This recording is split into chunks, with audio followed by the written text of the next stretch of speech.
আজকে বাগমারা বাজারে একটা টিয়াসার গাড়ির নাম্বারটা হইল PR01A0827। এই গাড়িটা বাগমারা বাজারে সবজি যারা বিক্রি করছে তার উপরে গাড়িটা স্পিডে আয়া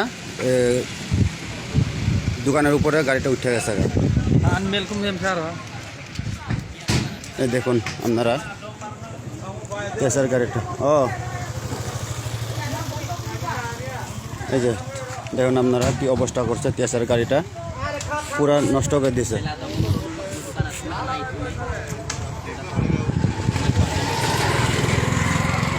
শাক সবজি আলু সব শেষ। আর 3 জন মারাত্মক ইনজুর্ড হয়েছে, তারা এখন ডিস্ট্রিক্ট হসপিটাল গোলাইয়া তারা নিয়ে গেছে।